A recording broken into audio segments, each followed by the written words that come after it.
Hello and thank you for joining for tonight's stories. I hope you enjoy. Yee Naaldlooshii Protocol. The coffee in Elias Vance's hand had gone cold 3 hours ago. He stared at the stain it left on the briefing room table, dark, uneven, seeping into the wood grain like old blood. Across from him, Doc Rivera peeled the label off her water bottle with surgical precision, her nails chipped but clean. Nobody spoke. Rabbit Tors broke the silence first, his knee bouncing under the table. You ever think they just throw darts at a map and send us wherever it lands? His voice was too loud for the room. Shut up, Rabbit, Brick grunted without looking up from cleaning his sidearm. The slide clicked as he reassembled it, the sound final. Hex Nguyen traced a finger along the edge of a dog-eared notebook, its pages crammed with symbols that didn't belong to any language the Pentagon taught. If it was random, she said quietly, we wouldn't keep losing people. The briefing room door hissed open on pressurized hinges, and the scent of ozone and gun oil followed the woman stepping inside. Doc Rivera didn't sit, she never did, just leaned against the wall with her arms crossed, her sleeves rolled past the scalpel scars on her forearms. Reaper, she acknowledged Elias with a nod, her voice low. They really pulling us off the Michigan case for this. Brick snorted, still not looking up from his gun. Bet it's another damn chupacabra, like Arizona wasn't bad enough. Elias tossed the mission folder onto the table. The sound was sharper than it should have been. Everyone flinched. Worse, he said. Rabbit grabbed the file first. His fingers twitched as he flipped through the photos. The thermal scans showed something bipedal, skeletal, its heat signature flaring and dying in erratic pulses. Oh, fuck me, he breathed. Rabbit's fingers hesitated on the edge of the photo, his knuckles whitening around the grainy image of what used to be CCU-3's commander. The man's ribcage splayed open like a grotesque flower, his own sidearm shoved between his teeth in a mockery of suicide. Christ, Rabbit muttered, flipping the photo face down too fast. Elias watched him, watched all of them. Brick's jaw worked silently as he stared at the ceiling, his fingers tightening around his gun. Doc's lips pressed into a thin line. She'd seen worse in labs, but never in the field. Hex was already sketching in her notebook, the charcoal smudging under her nails like dried blood. This isn't a retrieval, Elias said, his voice flat. The words tasted like ash. It's a trap, and we're the bait. The briefing screen flickered to life behind him, casting jagged shadows across their faces.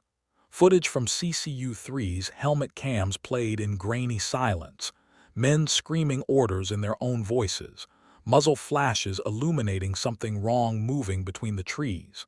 Then static.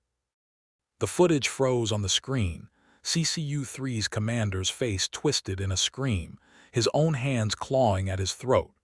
The timestamp glitched, flickering between 03, 47 and never. Elias didn't blink. He'd seen this before in Belgrade and Jakarta, the moment right before a team stops being people and becomes a problem to solve. Rabbit exhaled through his teeth. So, we're the cleanup crew now. His fingers drummed against the table in a nervous staccato, the only tell in a body wired tight as a tripwire. Doc Rivera pushed off the wall, her boots silent on the concrete. Cleanup implies there's something left to burn. She tapped the frozen image, the commander's pupils blown wide, black as oil spills. That's not fear, that's recognition. Brick finally looked up from his gun, his knuckles white around the grip. Intel says CCU-3 pumped it full of silver, UV, holy water, shit that works on every other Skinwalker in the database. His voice was too calm, the kind of calm that comes right before a grenade goes off. So what the fuck makes this one different? Hex Nguyen's charcoal paused mid-stroke across her notebook, the symbol she'd been sketching bleeding into something jagged and unfamiliar. She didn't look up when she spoke. It's not just different. Her voice was quiet, the kind of quiet that made Rabbit's knee stop bouncing. It's learning. Elias watched Dutch O'Connor's fingers twitch toward the knife sheathed at his thigh, a reflex like scratching an old scar. Dutch had grown up near Navajo land. He'd heard the stories from his grandmother's lips, the ones that didn't make it into field manuals. "You don't trap something like this," Dutch said, his voice rough. "You survive it." Brick scoffed, but it lacked his usual heat. He flipped his sidearm onto the table with a clatter, the slide still locked open. "Bullshit. Everything bleeds." But his eyes flicked to the screen, to the frozen image of CCU-3's commander with his own fingers buried in his throat. Doc Rivera reached over and tapped the photo Rabbit had face down. This thing didn't just kill them. Her nails scraped against the glossy surface. It played with them. That's new. The overhead lights buzzed like flies trapped in glass. Elias watched Hex's charcoal smudge another symbol into her notebook, something that looked like a snake swallowing its own tail. He knew that one. Ouroboros, the cycle. The team had their own version of it. Mission, trauma, silence, repeat. Rabbit's fingers twitched toward his throat mic, a nervous tick left over from the Jakarta op where comms had cut out mid-scream. "So what's the play, Reaper?" His voice cracked on the last word. Elias didn't blame him. The folder between them smelled like antiseptic and something metallic, probably the blood still crusted on CCU-3's dog tags inside. Brick leaned forward, his bulk casting a shadow over the table. "We go in heavy. Burn the forest down if we have to." His thumb traced the serial number on his sidearm, a habit Elias recognized from men who'd lost too many partners. Doc snorted. She was rolling a scalpel between her fingers like a cigarette. "Fire's useless. You saw the thermal scans. This thing doesn't have a heat signature until it wants to." Her gaze flicked to Elias. "But it's got patterns. CCU-3's last transmission was at 03:47, same timestamp as Belgrade." Elias exhaled through his nose, slow and controlled, the way he'd learned in Belgrade when the sniper's laser had danced across his ribs. He let the silence stretch, let it press against the team's raw edges like a tongue probing a rotten tooth. Rabbit fidgeted first, cracking his knuckles in a nervous rhythm. Doc's scalpel flashed once, twice, catching the overhead light like a Morse code warning. Then Hex spoke, her voice barely louder than the scratch of charcoal on paper. "It's mimicking now." She didn't look up from her notebook where the Ouroboros bled into a new symbol, a twisted double helix with too many teeth. CCU-3's commander begging for help. That's textbook mimicry escalation. First it copies voices.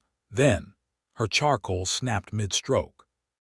Brick's laugh was a dry, hollow thing. "Then it wears your face." He palmed his sidearm, thumbing the safety off and on in a steady click-click-click. "Seen it before. Jakarta, 19. Thing 8 Private chose vocal cords and started singing her fucking lullabies over comms." Dutch went very still. His hand hovered over the bone-handled knife at his belt, Navajo steel, his grandmother's gift. "You don't say its name," he muttered, more to himself than the room. "You don't look it in the eyes, and you never split up." The overhead lights buzzed like a dying insect, flickering just enough to cast shifting shadows over the team's faces. Elias Reaper, Vance exhaled slowly, letting his gaze linger on each of them, not as their captain, but as the man who'd signed their death warrants 6 times before. Doc Rivera's fingers still toyed with the scalpel, her knuckles pale where they gripped the handle. She'd been a bioweapons researcher once, back when she still believed in containment over corpses. Now, she just kept count of how many field dressings she'd need per op. Hex Nguyen's charcoal had gone still. The symbol in her notebook was Navajo, was Latin, wasn't anything from this world. Just jagged lines intersecting at unnatural angles, like a scream given shape. She'd been a paranormal investigator before the Pentagon scooped her up, back when ghosts were still just stories and not things that left fingerprints on your ribcage. Her Navajo ash-coated bullets weighed heavy in her vest, a gift from a medicine man who'd stopped smiling after Hex's 3rd visit. Brick Donovan's sidearm lay disassembled on the table, each piece gleaming under the sterile light. Ex-Marine, Ex-skeptic, ex-human if you ask the thing in Michigan that chewed through his Kevlar like jerky.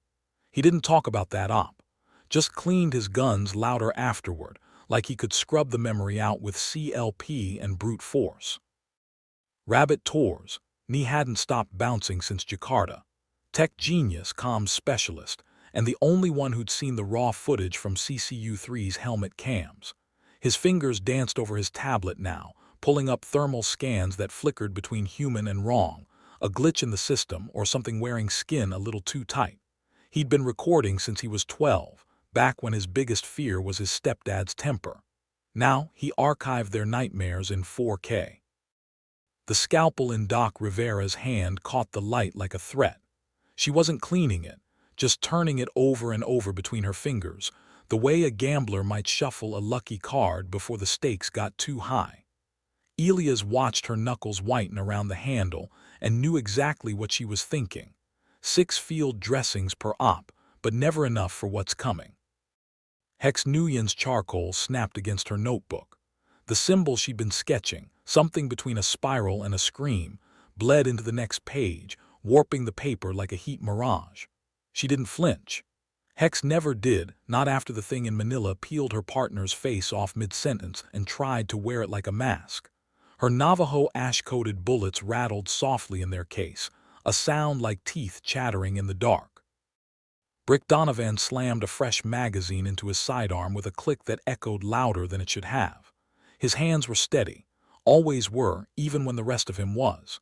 Elias remembered Michigan, the way Brick had laughed, wild and unhinged, as he stapled his own shredded thigh back together with a field kit and enough adrenaline to drop a horse. Everything bleeds, Brick had gasped through the pain, even the things that shouldn't.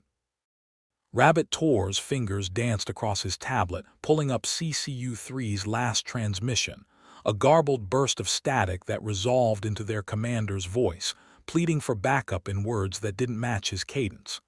"It's learning," Rabbit muttered, zooming in on the waveform. The spikes and dips didn't align with human speech. They looked deliberate, hungry.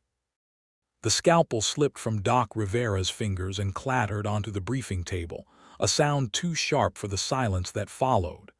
Elias watched it spin, the stainless steel catching the flickering overhead light like a distress signal. He didn't pick it up. Some things you let lie. Hex Nguyen's charcoal had stopped moving. The symbol in her notebook wasn't Navajo, wasn't Latin, wasn't anything from this world. Just jagged lines intersecting at unnatural angles, like a scream given shape. She closed the notebook with deliberate slowness, the cover whispering shut like a coffin lid. Her fingers left smudges on the black leather, dark as the ash coating the bullets in her vest. Brick Donovan exhaled through his nose, a sound like a suppressed gunshot. His sidearm lay reassembled on the table, but his thumb kept tracing the serial number, a nervous tick left over from Michigan, where he'd learned the hard way that some things don't bleed until they want to. "So," he said, voice rough, "we're the cleanup crew now." Rabbit Tors flinched at the word cleanup. His fingers twitched toward his throat mic, another Jakarta reflex. The raw footage from CCU3's helmet cams still played on a loop behind his eyelids, the timestamp glitching between 03, 47 and never. "More like the fucking bait," he muttered, pulling up thermal scans on his tablet. The images flickered, human 1 second, something wrong the next. "Look at these signatures. It's not just mimicking voices anymore. It's learning how to glitch our tech." The overhead lights buzzed like flies trapped in amber, casting jagged shadows over the briefing table where Elias Vance's fingertips rested. He didn't need to look at the team roster to know who was missing. The silence where Spectre Chen should have been signing was louder than any scream. Doc Rivera's scalpel flashed as she flicked it between her fingers, a nervous habit Elias recognized from Belgrade, when the thing in the sewers had gotten behind their lines. "Hex," she said, not looking up, "tell me again why we're not torching Utah and calling it a day." Hex Nguyen's charcoal paused mid-stroke in her notebook. The symbol she'd been sketching looked like a snake eating its own tail if the snake had too many vertebrae. "Because fire," she murmured, just pisses it off. Her Navajo ash-coated bullets rattled softly in their case, tiny, deadly prayers. Brick Donovan snorted, palming his sidearm like it was a talisman. Everything dies if you shoot it enough. But his thumb kept tracing the serial number, a tell Elias clocked immediately. Michigan had taught Brick that some things choose to bleed. The briefing room smelled like gun oil and stale coffee, but underneath that, something sharper. Fear sweat. Elias Vance knew the scent like he knew the weight of his sidearm. Not fear of death, fear of what came after. Hex Nguyen's fingers traced the edge of the steel cage, her nails catching on the rough weld seams. The ash lining the interior was powdery under her touch, fine as bone dust. "It won't hold," she murmured, more to herself than the others. Brick scoffed, slamming a fresh magazine into his LMG with a click that echoed off the abandoned ranger station's rotting walls. "Everything holds if you reinforce it enough." Hex didn't look up. Not this. She flicked a glance at Dutch, who stood unnaturally still by the doorway, his knife unsheathed and glinting dully in the fading light. "Your grandmother ever tell you about the ones that ate ash?" Dutch's fingers tightened around the bone handle. "Once." Rabbit's thermal cam whirred softly as he scanned the tree line, the screen casting his face in a sickly green glow. "Remind me again why we're using prayers as bait." "Because it's arrogant." Doc Rivera didn't look up from the med kit she was restocking.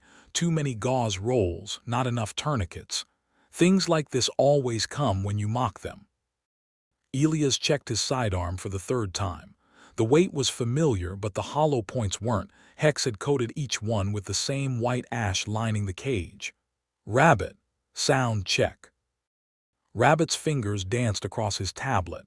The speakers hidden in the trees crackled to life, emitting a low, guttural chant that made Dutch flinch. "Jesus, that's..." "Not for us." Hex's voice was flat. She traced a symbol into the ash dusting the cage floor, something between a spiral and a cage. "It's calling card, taboo, like whistling at night in these woods." Brick hefted his LMG, the barrel gleaming with the same ash mixture. "So we piss it off, then what? Hope it walks into the damn kennel." His laugh was too loud in the cramped station. Hex didn't laugh. "It'll come, but not for the reasons you think." She nodded to the thermal screens Rabbit was monitoring. "Watch the tree line when the birds stop." A sudden burst of static cut her off. Rabbit's screens flickered, human-shaped blips appearing, vanishing, reappearing 3 meters to the left without moving. "What the fuck?" Doc's voice floated through the trees outside, sweet and clear. "Elias, help me." Elias didn't flinch. Doc stood right beside him, scalpel glinting, her real lips pressed into a thin line. The cage's ash lining stirred without wind. Hex's hand shot out, gripping Dutch's wrist before he could step forward. "Not yet," she hissed. Brick's knuckles whitened on his weapon. "I see movement due east, no south, fuck, it's everywhere." Rabbit's tablet screamed feedback as the thermal signatures fractured, human shapes flickering in and out like bad reception. "It's testing the perimeter," he breathed. The speakers hidden in the trees spat static, then Doc's voice again. "Elias, please." Cut off by a wet crunch. Hex's ash-coated bullets rattled in their case. She didn't reach for them. "It's not mimicking anymore," she whispered. "It's adapting." The ranger station's windows rattled, not from wind, from impact, something circling, testing the walls. Elias thumbed his sidearm safety off. The ash rounds felt lighter than they should. Doc's scalpel flashed as she signed to Spector's empty chair, flank left, before remembering. Her hand dropped. Brick caught the motion and spat a curse, swinging his LMG toward the sound of snapping branches outside. Rabbit's thermal cam whirred. The screen showed 6 heat signatures inside the station, then 7, then 5. His finger hovered over the playback button. "Last transmission from CCU-3, he muttered. They had 7 team members too. Dutch's knife scraped against the table as he carved a spiral into the wood, Navajo for no entry. The shavings curled like burnt skin. We don't say its name, he repeated, voice hoarse. Hex's notebook lay open to a page smeared with charcoal and something darker. The symbol resembled a cage if cages bled. She traced it with one finger. The ash weakens it, she said, but only if it thinks the cage is ours. Outside, something laughed in Doc's voice. Inside, Doc's scalpel quivered. Rabbit's tablet flickered. The thermal feed showed 7 heat signatures in the station, then 3, then 9. His fingers trembled as he tapped the screen. "It's mapping us," he breathed. Brick racked his LMG. The sound echoed like a bone snapping. "So we trap it, simple." Simple? Hex's laugh was dry as the ash coating her bullets. She pointed to the cage schematic on Rabbit's screen, steel bars, white ash lining, speakers playing forbidden chants. "That's not a trap, that's a challenge." Elias checked his sidearm. The ash rounds left gray smudges on his fingers. He remembered Belgrade, how the thing in the sewers had licked its lips when it saw their silver bullets. "It'll come," he said, "but not for the cage." Doc's scalpel flashed as she tested the edge. "Then what's the play?" Hex traced a symbol into the dust on the briefing table, a spiral with teeth. "We let it think it's hunting us." She nodded to the thermal scans flickering on Rabbit's screen. "See the pattern, it's mapping our heat signatures, learning." Rabbit's fingers trembled as he zoomed in. The screen showed 7 blips, their team, then 6, then 8. "It's counting us." Dutch's knife scraped the table as he carved a warning spiral into the wood. "My grandmother said they tally their prey before the hunt, like wolves circling." Brick snorted, slamming a fresh magazine into his LMG. "Wolves die when you shoot them enough." Hex's charcoal snapped. "This isn't a wolf." She pointed to the cage schematic, steel bars lined with fine white ash. "The ash weakens it, but only if it believes the weakness." Doc's scalpel flashed as she tested the edge. "So we bait it into thinking the cage is its idea." Outside, the wind carried laughter, Doc's own voice, sweet and pleading. Inside, Doc's knuckles whitened around her scalpel. "That's new," she muttered. Brick racked his LMG.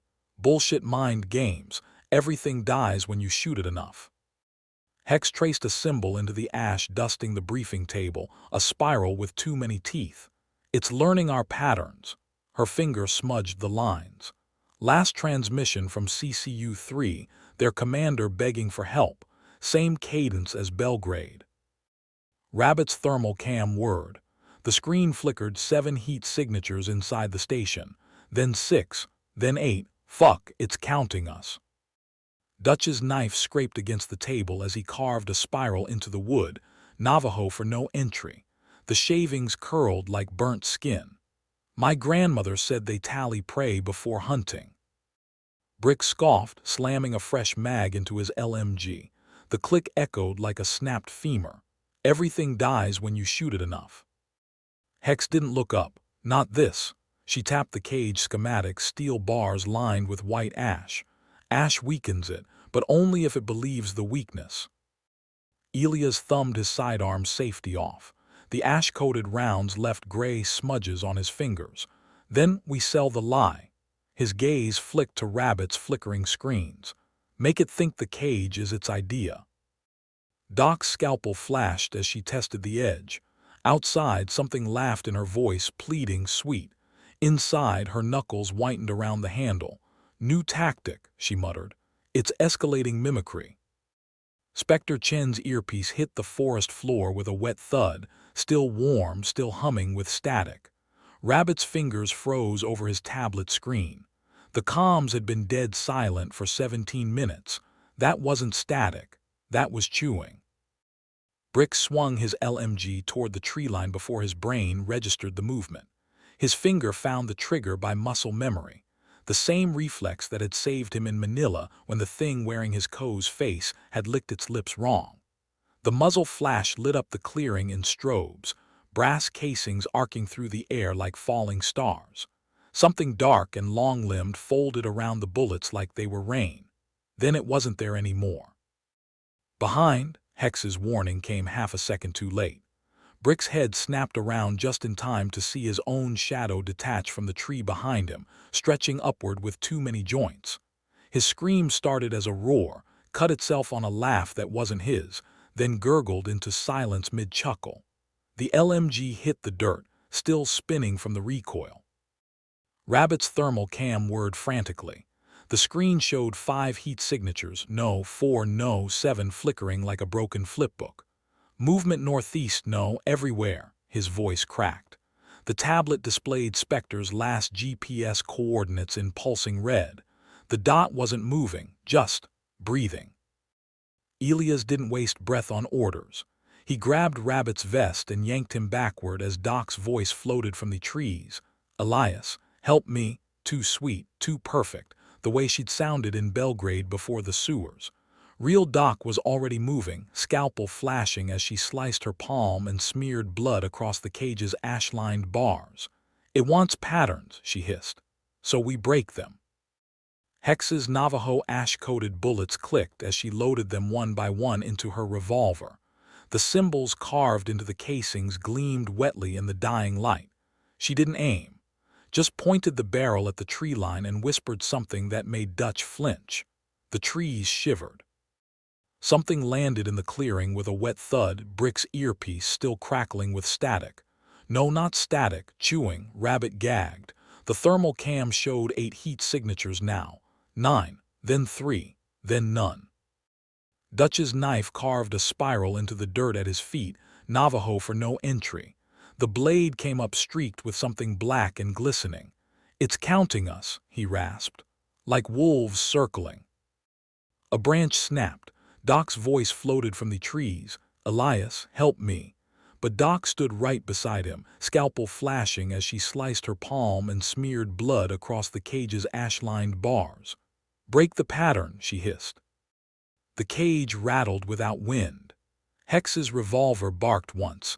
The ash-coated round struck empty air. Then something screamed in a voice that wasn't human, wasn't animal, wasn't anything with vocal cords. Rabbit's thermal cam exploded in a shower of sparks. The air smelled like gunpowder and wet copper. Rabbit's shattered thermal cam sparked at his feet, its dying screen flickering. 7 heat signatures, no, 4, no, 9 before going dark. His hands shook as he fumbled for his sidearm, fingers slipping on the ash-coated grip. Hex's revolver swung toward the trees where the scream had come from.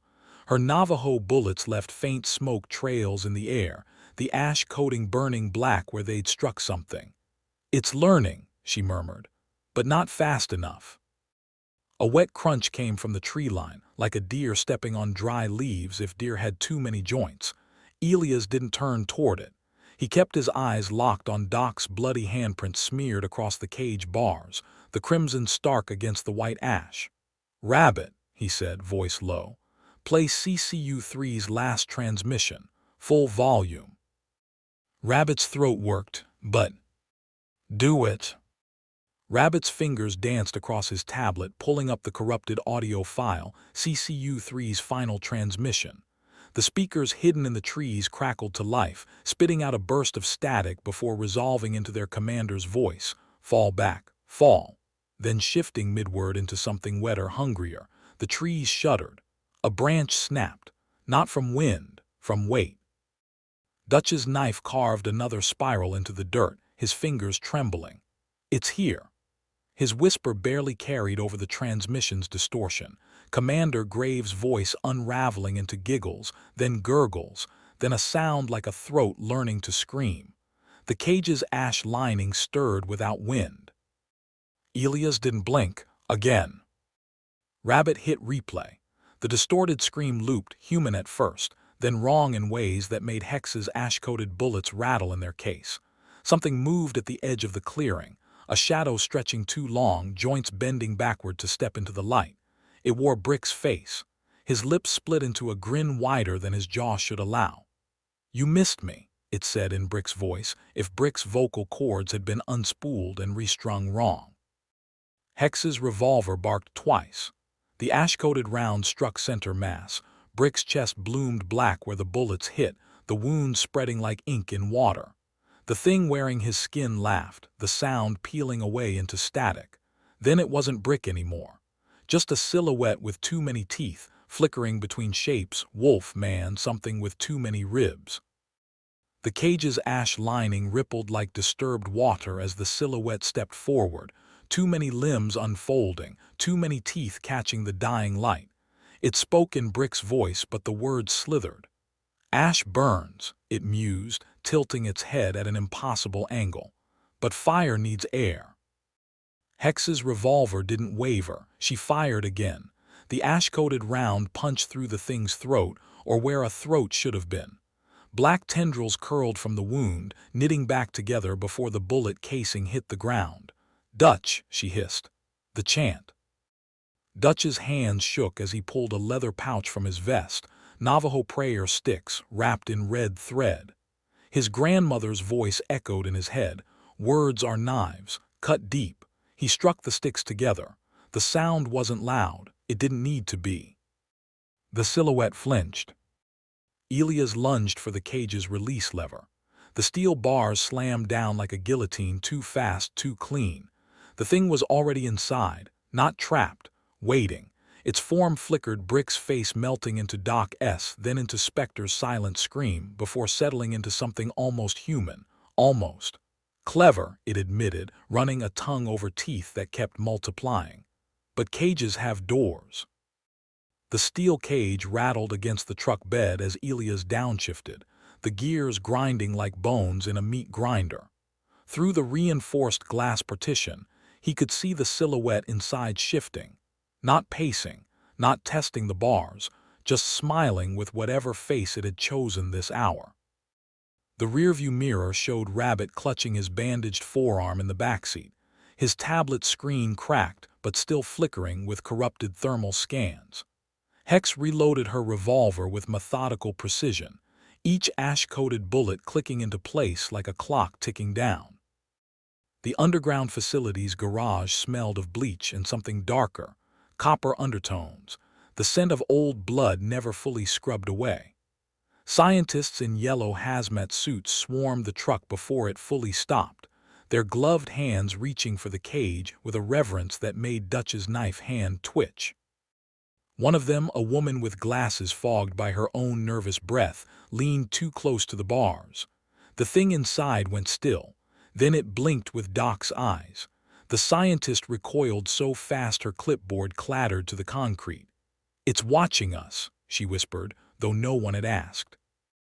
Elias didn't help unload the cage. He watched from the truck cab as the hazmat team wheeled it toward the elevator, their shuffling steps too quiet for the weight they carried. The silhouette inside didn't struggle. It just kept smiling, its form flickering between shapes, wolf, man, something with too many ribs, until the elevator doors swallowed it whole. Back at base, the debriefing room smelled of gunpowder and stale grief. Rabbit's fingers tapped restlessly against his cracked tablet, pulling up the casualty list, Brick, Spectre, Doc, before swiping it away like a bad hand of cards. Dutch sat unnaturally still, his knife carving the same spiral over and over into the table's edge. Hex methodically cleaned her revolver, the ash residue staining the rag black. Elias didn't sit. He stood at the head of the table, his palms flat against the cold metal surface, feeling the phantom vibration of the cage's bars humming under his fingertips. The mission report lay unfinished in front of him, just 3 words circled in red: containment, not termination. The Silence of Black Spruce. The woman at the gas station had hands like old leather, knuckles swollen from decades of pumping fuel in -40 winters. She slid Cole's change across the counter without looking up. "You're the new ranger," she said. It wasn't a question. The scent of stale coffee and gasoline hung between them. "Word gets around," Cole said, pocketing the bills. His knee ached, a souvenir from a moose encounter last fall, and the drive up Highway 881 had been endless. She tapped a yellowed fingernail on the laminated park map by the register. "It'll show you the trails, but don't go north of Two Toe Creek." Her eyes flicked to the door where a gust rattled the pane. "Wind's different up there." Cole almost laughed. He'd heard variations of this in half a dozen parks. Don't whistle at night, don't answer your name if the fog calls it. Superstitions clung to wild places like burrs. "I'll keep that in mind," he said and left. The trailer they assigned him smelled like mildew and pine sol, the kind of slapdash cleaning that only pushed the rot deeper. Cole dumped his duffel on the sagging cot and kicked at the warped floorboard near the stove. It creaked like something trying to speak. Outside, the wind picked up, hissing through the black spruce needles. He'd heard that sound before, Algonquin, Jasper, wood buffalo, but here it felt sharper, like the trees were whispering secrets just out of earshot. Eli found him at dawn, leaning against a rusted ATV with a thermos in hand. Cree, late 50s, with a scar that hooked from his temple to his collarbone. He didn't offer the thermos. "You punch that tourist in the mouth or just break his nose?" he asked, nodding at Cole's knuckles. "Both," Cole said. "He was pissing on a medicine wheel." Eli's grin showed a missing canine. "Good." He tossed Cole a set of keys. "Quad's got a sticky throttle. Don't blame me when you eat gravel." The ATV coughed to life beneath Cole, its engine sputtering like an old man clearing his throat. Eli led the way, cutting through the underbrush with the ease of someone who'd memorized every root and rock. The forest thickened as they climbed, the trees pressing in until the sunlight fractured into thin, dusty blades. Cole's knee throbbed with every jolt, but he bit down on the pain. He'd learned long ago that complaining in the wild was as useful as shouting into a storm. They stopped at a clearing where the ground dipped into a shallow basin. Eli killed the engine and pointed to a gnarled spruce at the edge. "See that?" The trunk was gouged in parallel lines, deep enough to show pale wood beneath the bark. Too high for a bear, too precise for claws. Cole ran his fingers over the marks.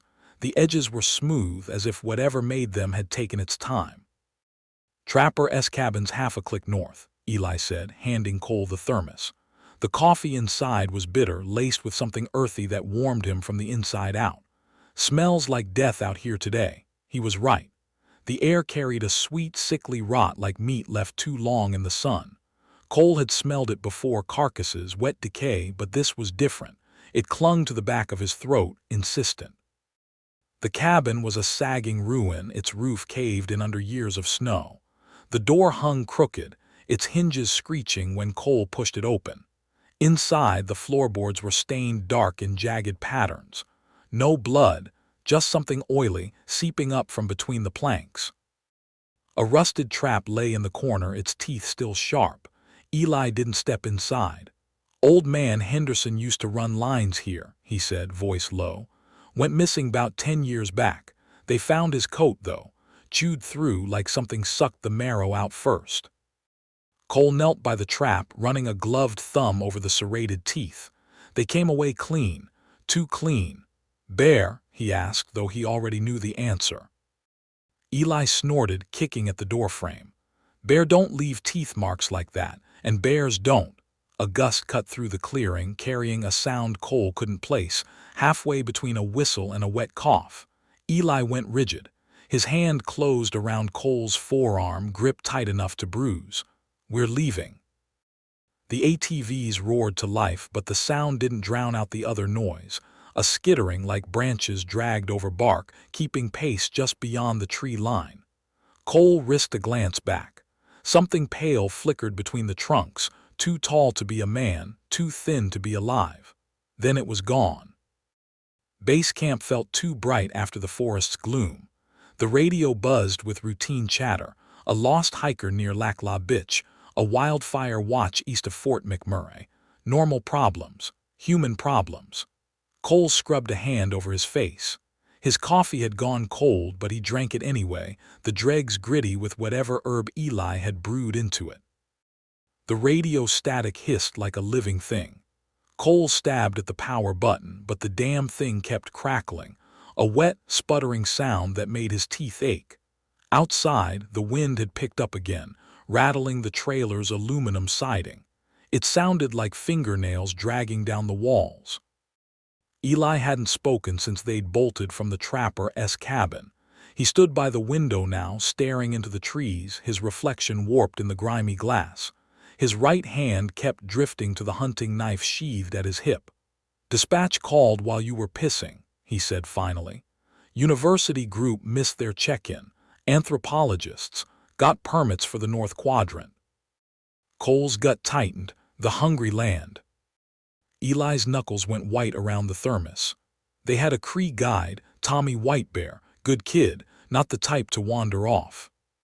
The coordinates led them north, past Tuteau Creek where the water ran black with tannins, past the trapper's cabin with its stench still clotting the air. Eli rode stiff-backed, his ATV cutting through underbrush with violent precision. Cole followed, his rifle strap digging into his shoulder, the weight of it both comfort and curse. The trees here grew twisted, their branches knotted like arthritic fingers. The wind carried voices, not words, not quite, but the cadence of speech, rising and falling just beyond comprehension. They found the first tent 200 yards off the marked trail. Its nylon fabric hung in ribbons, the poles snapped like wishbones. A sleeping bag lay spilled across the ground, its stuffing strewn in tufts that quivered in the breeze. Cole crouched, glove hovering over a dark smear near the zipper. Not blood, something thicker, glistening faintly in the thin light. He didn't touch it.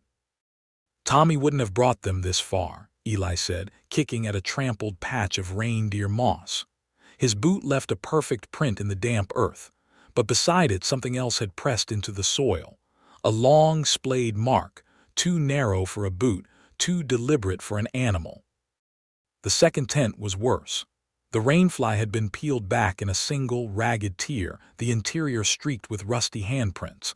A journal lay open on a cot, its pages warped with moisture. Cole flipped it carefully. Sketches of petroglyphs, notes on Cree oral histories. Then near the end, a frantic scrawl. "It knows our names. It sounds like Tommy, but it's not." The rest was obliterated by what looked like claw marks. Cole's fingers hovered over the ruined journal page, the claw marks cutting through the researcher's frantic writing like a blade through sinew. Eli grabbed his shoulder and yanked him backward just as a sound sliced through the trees. A wet, clicking inhale, like something drawing breath through a throat full of needles. "Move," Eli hissed, shoving Cole toward a stand of young spruce. They crouched behind the saplings, their knees sinking into the damp earth. The clicking grew louder, rhythmic now, punctuated by the crunch of footsteps over pine needles. Too many footsteps. Cole pressed his back against a trunk, his rifle slick in his grip.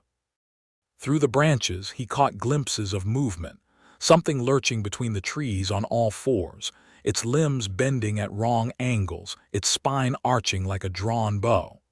Then the wind shifted and the stench hit him, rancid fat and spoiled milk, so thick he tasted it at the back of his teeth. The thing paused, its elongated shadow stretching across the trampled moss. A twig snapped under Cole's boot. The creature's head snapped up. Eli's knife flashed in the dappled light. Cole didn't breathe. The thing's head swiveled toward them with a wet, cartilage pop sound. Cole's pulse hammered against his ribs, loud enough he was sure the creature could hear it. Its face, if it could be called a face, was a ruin of stretched skin and protruding bone, the jaw unhinged like a snake's. The eyes were milky, pupilless, but they locked onto their hiding place with unnatural precision. Eli's fingers dug into Cole's arm, a silent command, "Don't move." The creature took a step forward, its elongated fingers brushing the ground, claws scraping grooves into the earth. A low, guttural noise bubbled up from its chest, part growl, part choking gasp. Then it sniffed, the sound obscenely loud in the stillness. Cole's rifle was useless. He knew it the moment he saw the way its ribs jutted through paper-thin flesh. Bullets would pass right through that hollowed-out body. The thing took another step, its gait jerky, as if its joints were held together by fraying tendons.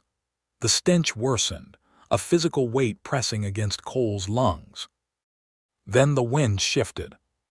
The creature froze, its head snapping toward the wind's new direction. The stench lifted just enough for Cole to suck in a desperate breath. Eli's grip on his arm tightened. Wait. A scream ripped through the trees, human and raw. The creature's milky eyes dilated, its lipless mouth stretching into a rictus. It lurched away with a speed that shouldn't have been possible, limbs contorting as it vanished into the underbrush.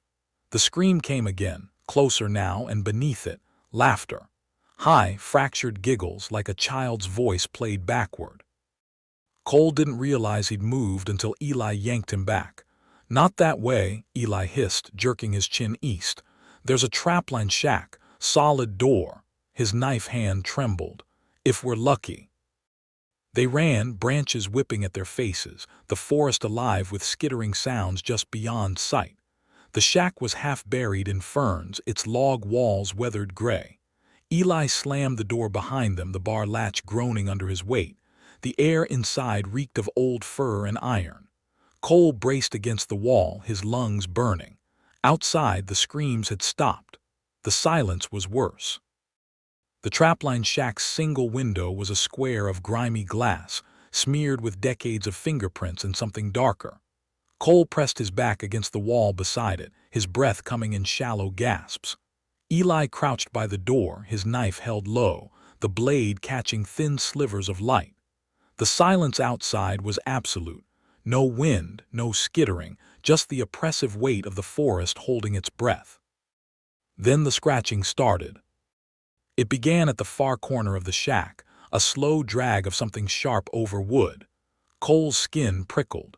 The sound moved methodically, tracing the walls like a blind thing searching for weakness. Eli met his gaze and mouthed a single word: patience. The scratching stopped. A wet, clicking inhale seeped through the cracks in the doorframe. Cole's fingers tightened around his rifle stock. The creature's breath smelled like freezer burn and spoiled meat, a cold rot that made his eyes water. A shadow passed the window, too fast to see clearly, just a flicker of elongated limbs and a flash of yellowed bone. The doorknob rattled. Not violently, just a slow, testing twist, as if whatever stood outside expected it to give way politely. Eli's knife hand flexed. Cole exhaled through his nose, counting seconds between the creature's breaths. 4, 5, 6. The rhythm was off, like it had too many lungs or not enough. Then the knocking started. 3 precise raps, the kind a neighbor might use before borrowing sugar. Cole's stomach lurched. The creature's shadow pooled under the door, too thin for its height, the edges wavering like heat haze. A voice seeped through the wood, syrupy with false warmth. Eli, you in there? Tommy's hurt. Eli's face went slack. His lips moved silently around Tommy's name, but his knife didn't waver. The voice came again, higher now, fraying at the edges. Please, it's so cold out here.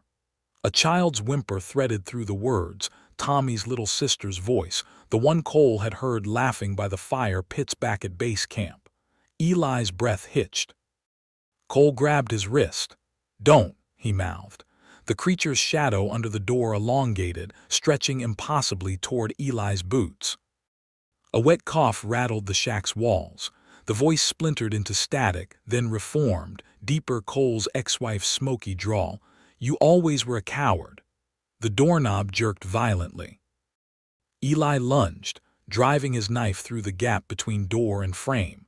A screech tore through the air, metallic and wrong, like a saw blade hitting bone.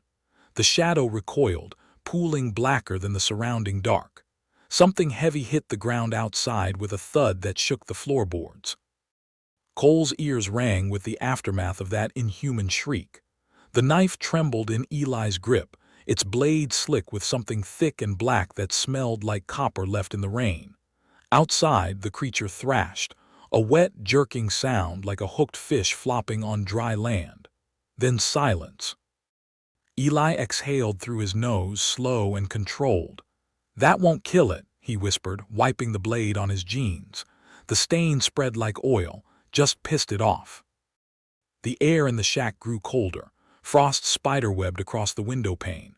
Cole's breath fogged as he pressed his eye to the glass. The clearing was empty, No body, no blood trail, just a single deep gouge in the earth where the creature had fallen. Then he saw it, a handprint too large to be human, pressed into the moss beside the door. The fingers tapered into points, the palm hollowed out like a starvation victim's. Static crackled from Cole's radio. A voice not dispatched, not human, whispered through the interference, "Eli, you cut me." Eli recoiled as if struck. The knife clattered to the floor. The radio hissed and died. Cole snatched it from his belt, thumb jammed on the power button, but the damn thing stayed silent. Outside, the wind picked up, carrying that same wet, clicking inhalation closer now, circling the shack like a shark in shallow water. Eli bent for his knife, fingers brushing the hilt just as the walls groaned under sudden pressure. Logs creaked, nails popping like gunshots. Something was trying to squeeze inside. Cole pressed his back against the wall beside the window, rifle braced against his shoulder. His breath came too fast, fogging the glass. A shadow passed, too tall, too thin, its outline warping as it pressed against the shack's western wall. The creature's breath seeped through the gaps in the logs, a frigid stench that made Cole's sinuses burn. Eli mouthed a Cree word Cole didn't know, fingers tight around his knife. The blade's edge gleamed oddly in the dim light, as if reflecting something not quite there. Outside, the creature's shadow paused by the window. Cole held his breath. A milky eye pressed against the glass, pupilless and vast, the sclera webbed with burst capillaries. It blinked sideways. The eye rolled wetly against the glass, leaving a smear of yellowish fluid. Cole's finger twitched on the rifle trigger, but Eli grabbed his wrist, no sudden moves. The creature's breath fogged the pain in ragged bursts, each exhale carrying that same spoiled meat reek. Then it spoke. Not through the radio this time, but directly into the shack, its voice vibrating through the wood like a saw blade dragged across bone. "Hungry." Eli's knife hand jerked. The creature's shadow peeled away from the window, its elongated silhouette stretching across the clearing. Cole risked a glance outside. The thing stood motionless, its back to them, spine arched like a drawn bow. Two thin arms hung limp, fingertips brushing the ground. For a heartbeat, it looked almost human, just a starving trapper lost in the bush. Then it turned its head over its shoulder, the movement liquid and wrong, and Cole saw its face. Skin stretched tight over protruding bone, lips peeled back from yellowed teeth that were too many, too long. No nose, just gaping holes where cartilage had rotted away. The eyes were the worst, milky orbs rolling independently, one fixed on the shack, the other scanning the tree line. Its jaw unhinged with a wet pop, and it vomited a black, tarry mass onto the moss. The substance writhed, alive with squirming shapes Cole refused to name. Eli shoved him toward the far wall. "Back door," he breathed. "Now." The back door was a rusted sheet of corrugated metal wedged into the logs, barely wide enough for a man to squeeze through sideways. Cole went first, rifle scraping the frame, his boot catching on a root as he stumbled into the underbrush. Eli followed, knife first, his free hand pressing the door shut behind them with agonizing slowness. The hinges didn't squeak. Small mercies. The forest here was denser, the black spruce trunks pressing close like a crowd of silent witnesses. Cole kept low, following Eli's lead as they picked their way through the undergrowth, every footfall deliberate, every breath measured. Behind them, the shack groaned under sudden pressure, wood splintering, nails shrieking as they tore free. Then silence. The creature was inside. Eli didn't look back. He moved like a man who knew exactly how much noise a snapped twig could make, angling northeast toward a lichen-streaked boulder half buried in the earth. Cole matched his pace, his knee screaming with every step. The wind shifted, carrying the stench of rot and something else, burnt hair, maybe, or singed meat. His stomach lurched. The boulder was hollow. Eli pried aside a moss-covered slab to reveal a narrow crevice, the interior black as a mine shaft. "In," he hissed. Cole hesitated, claustrophobia prickling up his spine, but another sound decided for him, the wet slap of something heavy hitting the ground behind them. He ducked inside. The crevice swallowed them whole. Cole's shoulders scraped against damp stone, his breath coming in shallow gulps as the darkness pressed in. Eli's knife tapped against the rock ahead, 3 quick clicks, then 2 slow. A signal or a prayer, Cole couldn't tell. The air smelled of wet earth and something older, like the bottom of a dried-up riverbed. Behind them, the forest had gone silent. No wind, no footsteps, just the occasional drip of water echoing through the hollow boulder. Eli stopped suddenly. Cole's face collided with his back, the man's flannel shirt rough against his cheek. A hand clamped over his mouth before he could curse. Then he heard it, a wet, rhythmic shuffling just beyond the crevice's mouth. Something heavy dragged across the moss, punctuated by soft, clicking pops, joints realigning. The stench hit Cole like a fist, freezer burn and rancid fat undercut by the sweet decay of rotted fruit. He gagged against Eli's palm. The shuffling paused. A sound like inverted breathing, inhales wet and guttural, exhales silent, drifted through the darkness. Then a voice barely audible, threaded with static. "Cold in there, eh?" Tommy Whitebear's laugh, but wrong, stretched thin as old rubber. Eli's grip on Cole's arm turned vice-tight. The shuffling moved away, fading into the trees. They didn't speak until the last echo died. The crevice exhaled them at dawn. Cole stumbled into the weak light, his knees popping like dry twigs.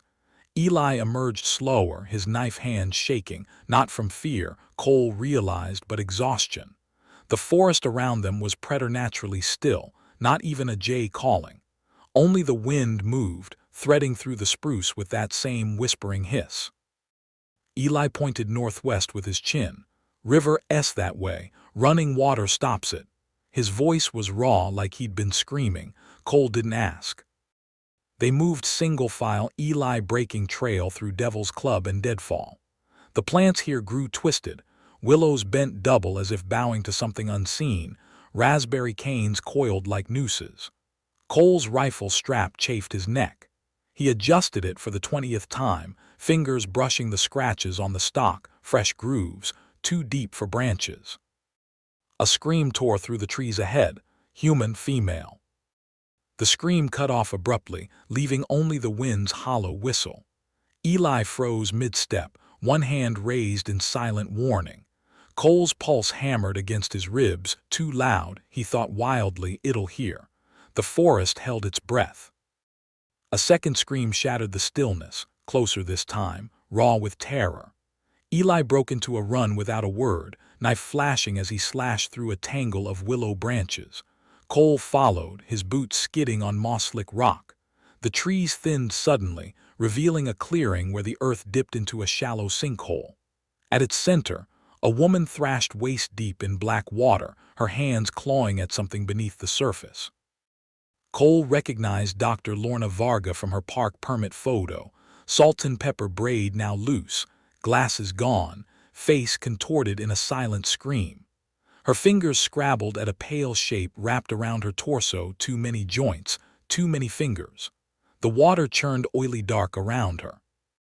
Eli was moving before Cole could react, wading into the pool with his knife raised. The water boiled as he plunged his arm beneath the surface. Lorna shrieked, her body jerking violently. Eli's teeth bared in a snarl as he wrenched backward. The blade came up slick with black fluid, the thing beneath the water releasing its grip with a sound like tearing Velcro. Lorna's knees buckled as Eli hauled her onto the bank. Her shirt was shredded, the fabric clinging to her ribs in damp tatters. Beneath, her skin was mottled with bruises that darkened even as Cole watched, finger-shaped, but too long, the imprint stretching from her sternum to her hip. Her breath came in wet, shuddering gasps. "It had," she choked, fingers clawing at her throat. Jacob's voice. Eli didn't let her finish. He dragged her upright, his knife still dripping. "Where are the others?" The water behind them rippled, though there was no wind. Cole's rifle was up before he'd made the decision, the scope trained on the disturbance. Something pale flickered beneath the surface. A hand, maybe, but the fingers splayed too wide, the wrist bending backward at an impossible angle. Then it was gone. Lorna's fingers dug into Eli's arm, her nails leaving crescent moons in his skin.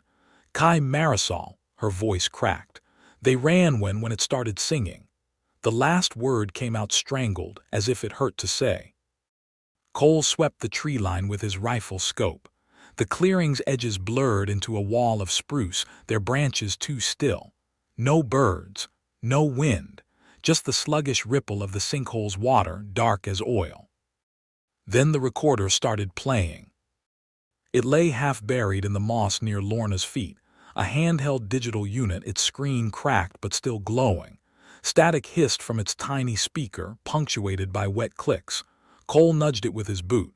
The static resolved into a voice, Jacob's but warped, each word stretched like taffy. Marisol, KSSSHHH, come home. The recorder's static cut off mid-scream. Cole stomped on it hard enough to crack the plastic casing, but the voice kept speaking, now from the trees, now from the sinkhole's dark water, the syllables splintering into wet laughter. Lorna clamped her hands over her ears, her breath coming in panicked hitches. Eli crouched beside her, knife still dripping black onto the moss. His eyes never left the forest. "We move now," Eli said, hauling Lorna upright. She swayed, her pupils blown wide with shock, but her fingers locked around his forearm with surprising strength. Cole kept his rifle trained on the tree line as they backtracked toward the river. The underbrush rustled unnaturally, not wind, but something keeping pace just out of sight.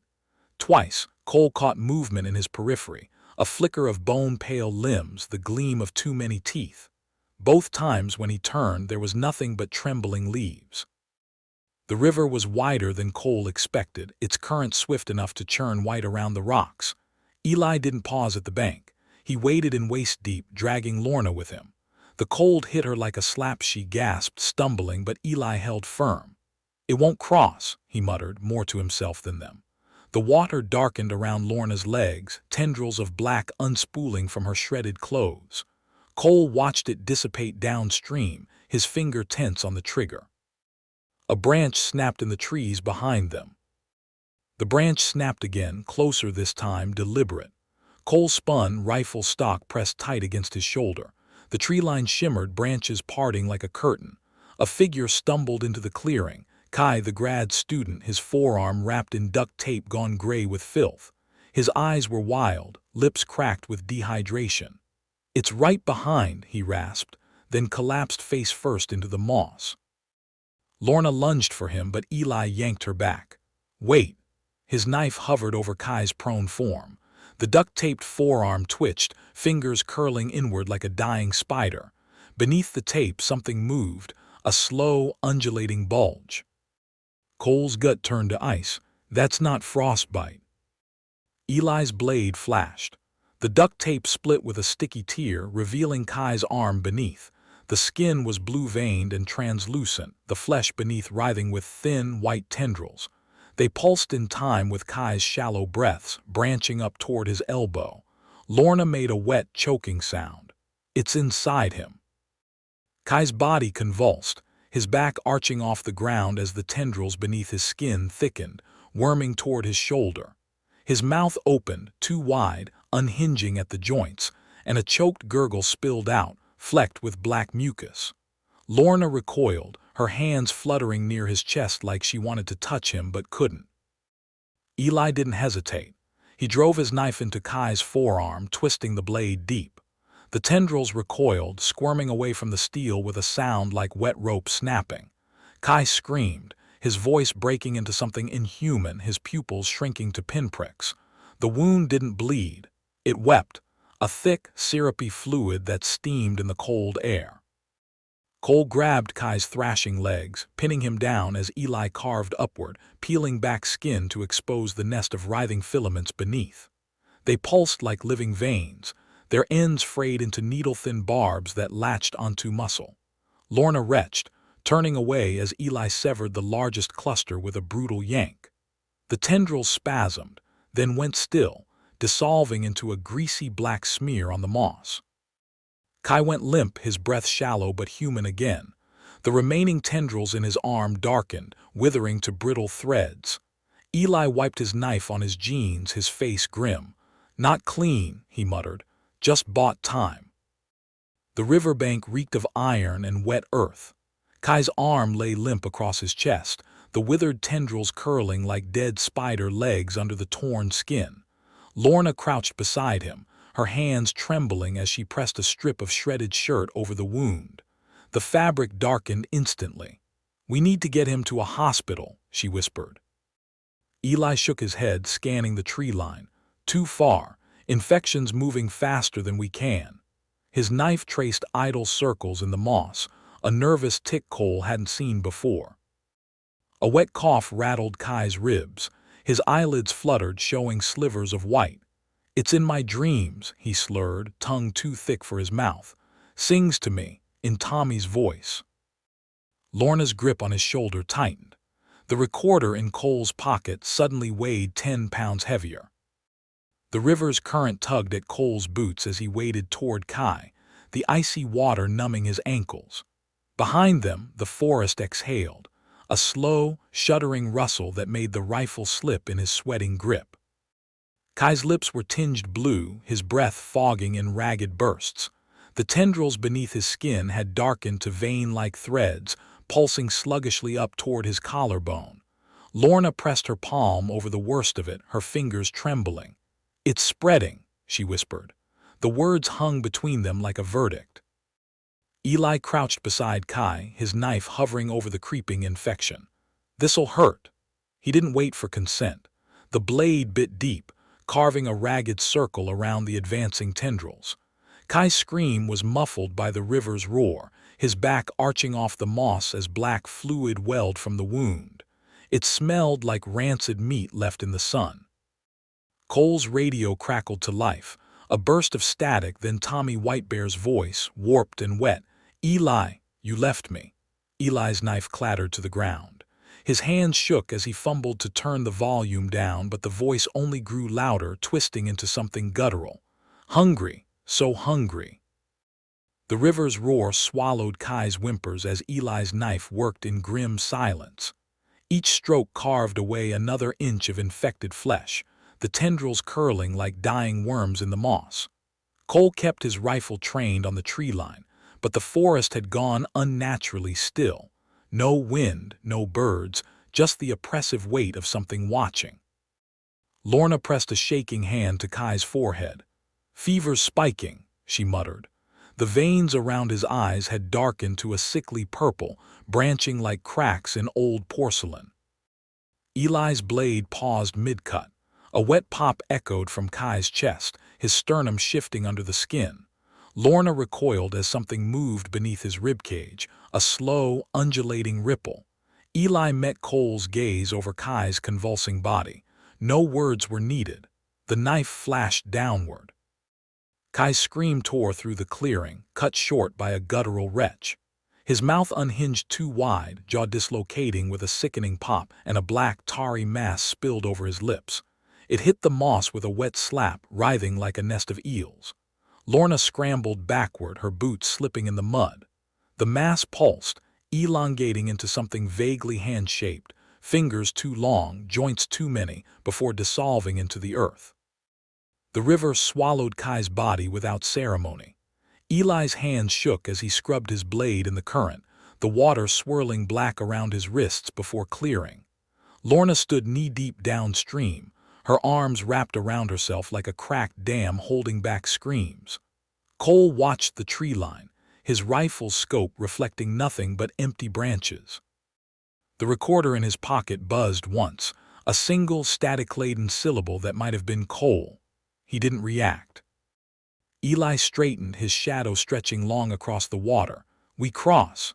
His voice was raw. "Now." The current tugged at their boots as they waded, the cold seeping through Cole's pants until his thighs burned.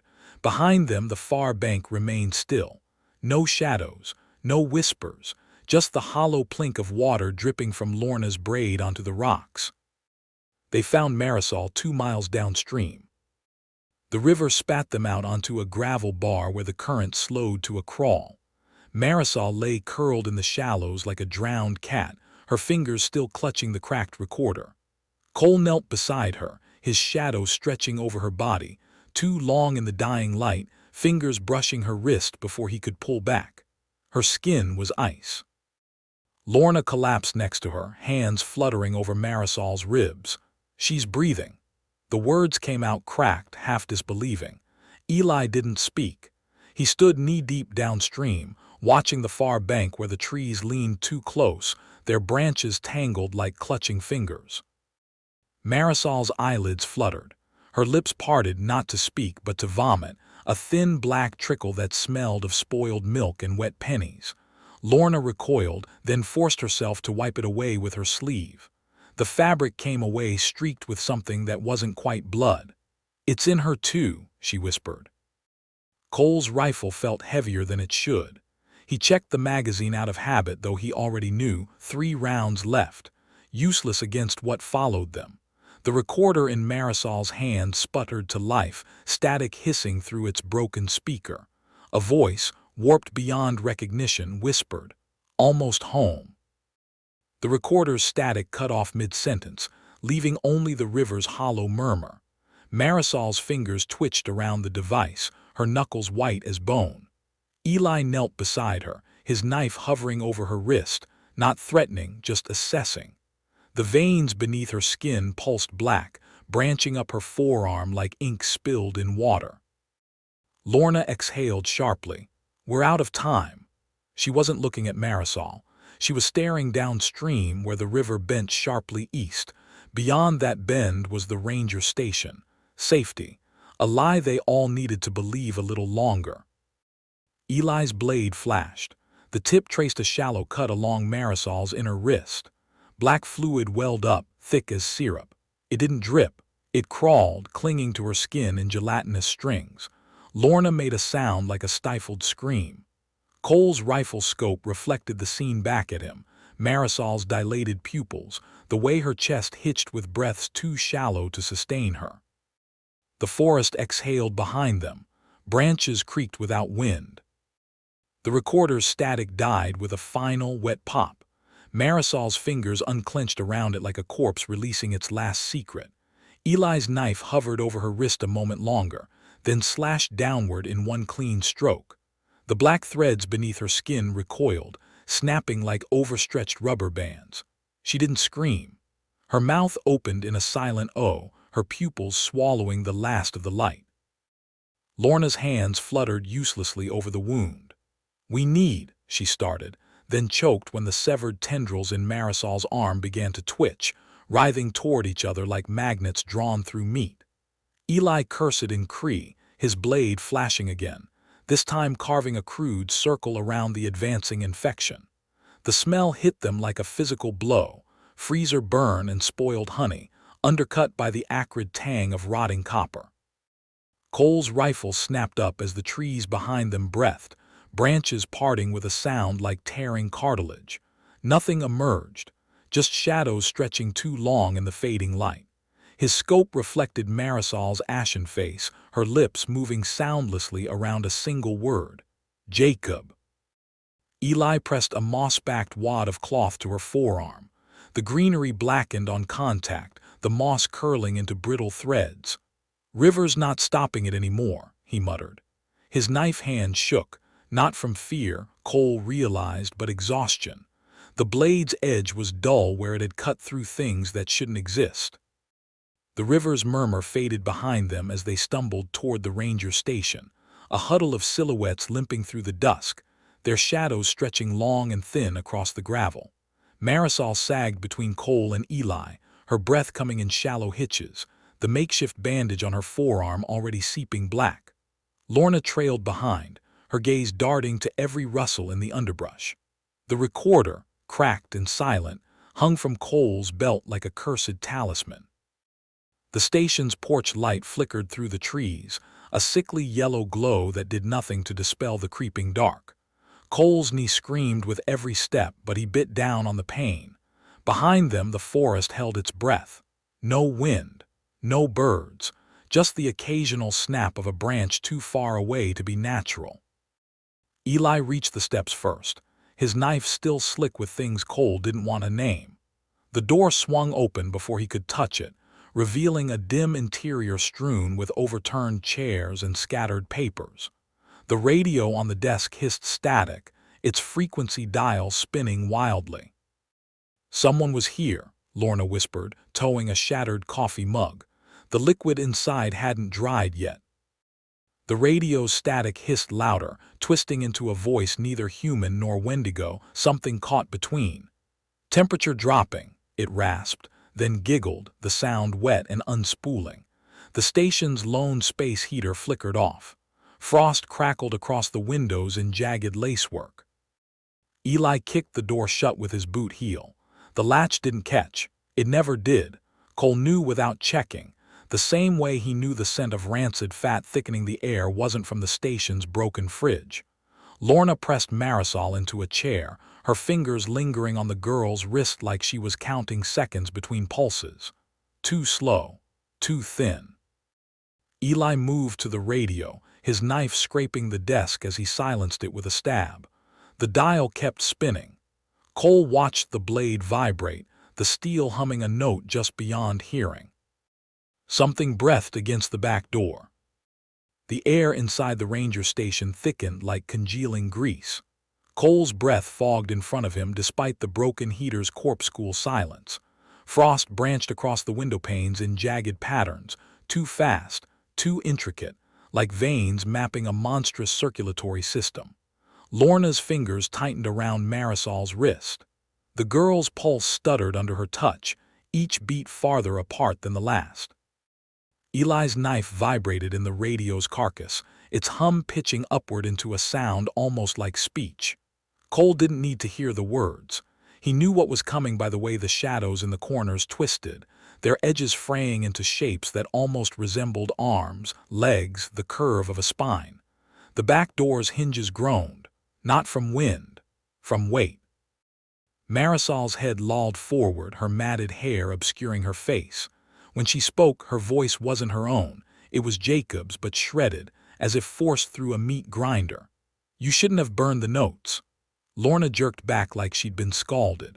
The recorder on Cole's belt crackled to life, its static harmonizing with Marisol's stolen voice.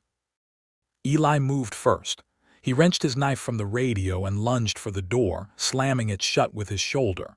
The wood buckled inward immediately as if something colossal had leaned against it. Nails screeched against the frame.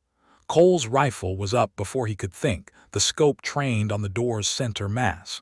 Useless. He knew it was useless. The door held for 3 breaths. Then the wood sighed, splintering inward along a seam no one had noticed before, a fault line running vertically through the grain, as if the tree had known its fate when they felled it decades ago. Eli braced his boots against the floorboards, knife raised in a white-knuckled grip, but Cole saw the truth in the way his shoulders slumped. This wasn't a fight. It was a last stand. Marisol giggled, a wet, bubbling sound that didn't belong to her throat. Her head snapped upright, her pupils swallowing the dim light. "It's in the walls," she whispered, her voice layered with Jacob's and something older, hungrier. The recorder on Cole's belt spat static in time with her words, the plastic casing splitting like overripe fruit. Black threads spilled from the cracks, writhing toward the floorboards. Lorna backed into the radio desk, her fingers scrabbling for anything sharp. Her elbow hit the frequency dial. The radio shrieked to life, blaring a chorus of overlapping voices. Tommy Whitebear's panicked cursing, Eli's mother singing a lullaby in Cree, Cole's ex-wife sobbing his name. The cacophony drowned out the door's groaning hinges. For half a second, Cole almost welcomed it. Then the window shattered. The window exploded inward in a spray of glass and blackened frost. Cole didn't flinch, just swung his rifle toward the gaping hole, finger taut on the trigger. Nothing came through. Only the wind, carrying the scent of wet earth and something older, something that made his molars ache. The radio's scream cut off mid-static, leaving a silence so thick Cole heard the drip-drip of Marisol's infected blood hitting the floorboards. Eli didn't move from the door. His knife trembled in his grip, the blade reflecting nothing. No light, no shadow, just a void where the steel should be. "It's testing," he murmured, so low Cole almost missed it. "Walls are thin here." Lorna pressed a shard of broken glass into her palm, her breath coming in shallow hitches. Blood welled between her fingers, bright red against the creeping black veins branching up Marisol's arm. The girl's head lolled back, her throat working around silent words. The recorder at Cole's belt was a dead weight now, its guts spilling black threads that writhed toward the cracks in the floor. The back door's hinges gave first, a metallic pop, then a sigh as the wood split down its fault line. Eli braced, but the door didn't fall. It folded, collapsing inward like paper in water, revealing not the forest beyond but a yawning blackness that pulsed in time with Cole's hammering heart. The temperature plummeted. Frost raced across the ceiling in jagged fractals, meeting at the center to form a single, glistening eye. The frost eye on the ceiling blinked. It wasn't a metaphor. The ice cracked laterally with a sound like a shotgun shell hitting concrete, the pupil dilating to swallow the last of the station's sickly light. Marisol's recorder finally burst, its plastic casing splitting along seams that shouldn't exist, black tendrils slithering free to braid themselves into the floorboards. Lorna's glass shard slipped from her fingers, embedding in the wood between her boots. She didn't pick it up. They all knew, without speaking, that sharp things didn't matter anymore. Eli's knife hit the floor with a dull thud. The blade had frosted over, its edge brittle as old bone. He flexed his empty fingers, staring at the collapsing doorframe where the darkness breathed in wet, rhythmic gusts. "It's not crossing," he said, voice flat. "Just waiting." Cole's rifle scope fogged over. He wiped it clean with his sleeve, but the glass kept frosting, intricate ice crystals spiderwebbing across the lens until all he saw were fractals, branching, endless, beautiful. The Wendigo's breath coiled around his ankles, colder than the river, heavier than grief. The frost eye dilated wider, its jagged iris swallowing the last of the station's light. Cole's breath hitched, not from fear, but from the sudden, gut-deep certainty that this was how it ended. Not with a fight, but with the slow, inevitable acceptance of something older than bullets or blades. The Wendigo didn't need to cross the threshold. It was already in the walls, in the black threads knitting through Marisol's veins, in the way Lorna's bloodied palm left no mark on the frosted floorboards. Eli exhaled sharply through his nose, a sound almost like laughter, his empty hands flexed at his sides. "Always knew it'd be cold," he muttered. The words hung in the air, crystallizing before they hit the ground. Marisol's head lolled back, her lips parting around a silent scream.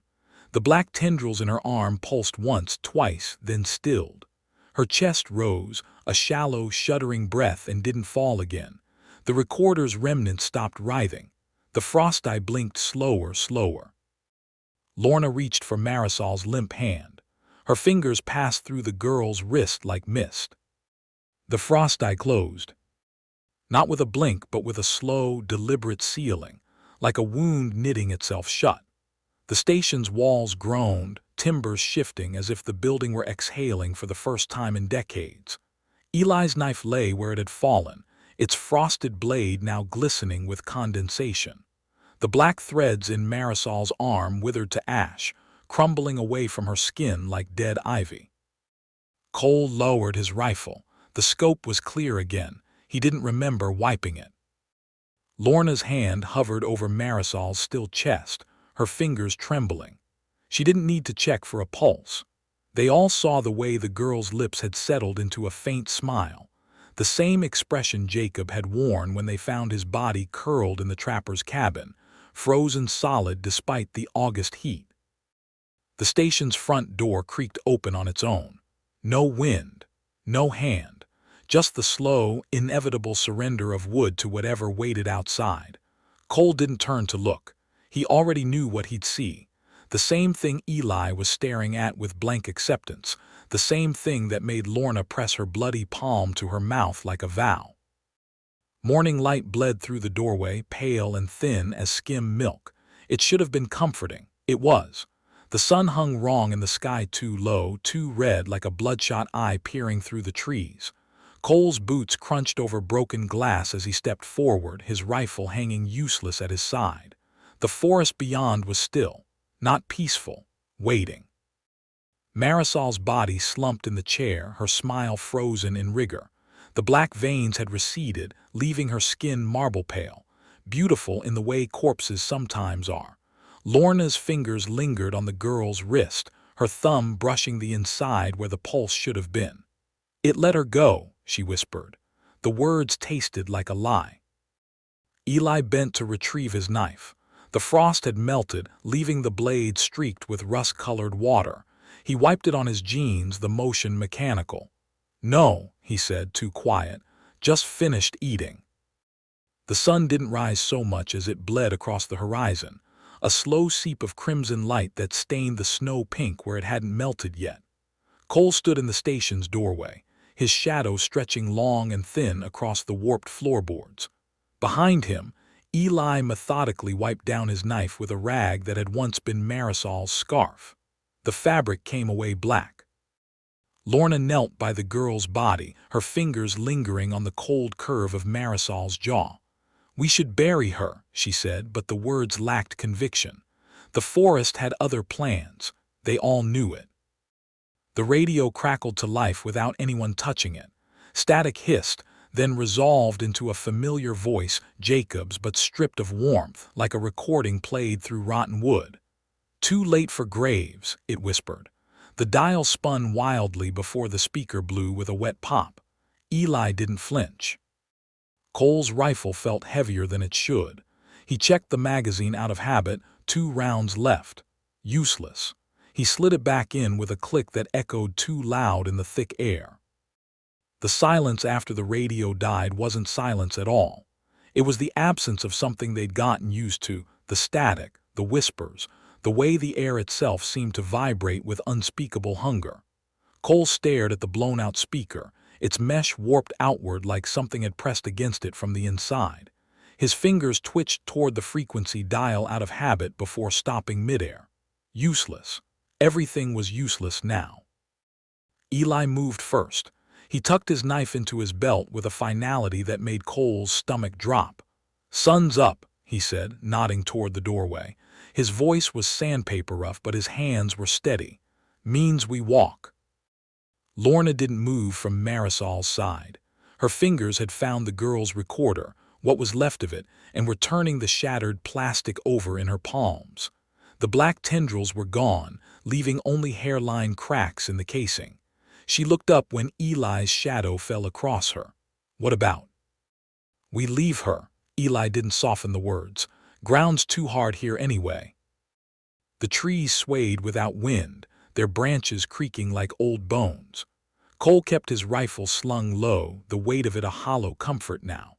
They walked single file, Eli first, then Lorna, then him, their footsteps swallowed by the moss. The sun hung wrong overhead, its light thin and greasy, casting shadows that stretched too long in all the wrong directions. Lorna's breath hitched when they passed the trapper's cabin. The door swung lazily on its hinges, revealing the dark interior where Jacob's body had been. The stench rolled out to meet them, wet earth and spoiled meat, undercut by something sweetly chemical, like formaldehyde left in the sun. Cole didn't look inside. He already knew what he'd see. The empty space where Jacob had been curled, the frost patterns on the floorboards spelling words in a language that prickled the back of his neck. Eli stopped abruptly at the riverbank. The current here was sluggish, choked with dead branches and clumps of blackened moss. He crouched, fingers skimming the water's surface. It parted around his touch like oil, revealing a glimpse of something pale beneath, a hand maybe, or the curve of a ribcage. It was gone before Cole could be sure. "The bridge is out," Lorna murmured.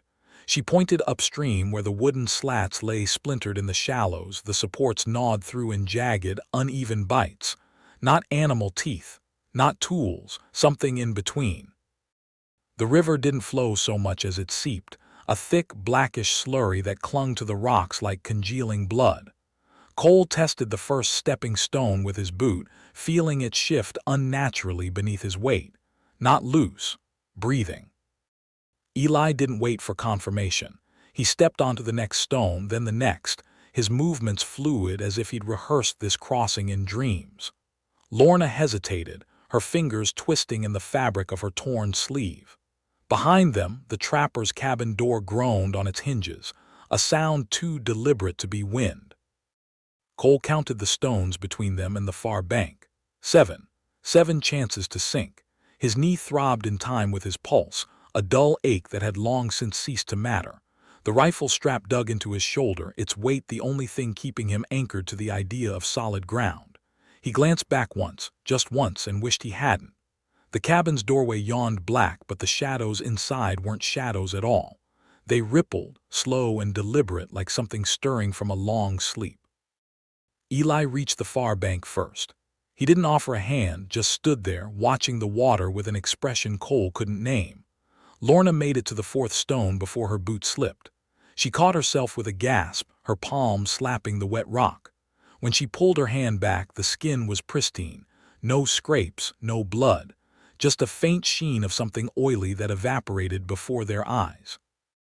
The sixth stone cracked under Cole's weight. Not a fracture, a mouth, splitting open along a seam he could have sworn wasn't there a second ago. Cold air rushed up from the gap, carrying the scent of marrow and wet leaves.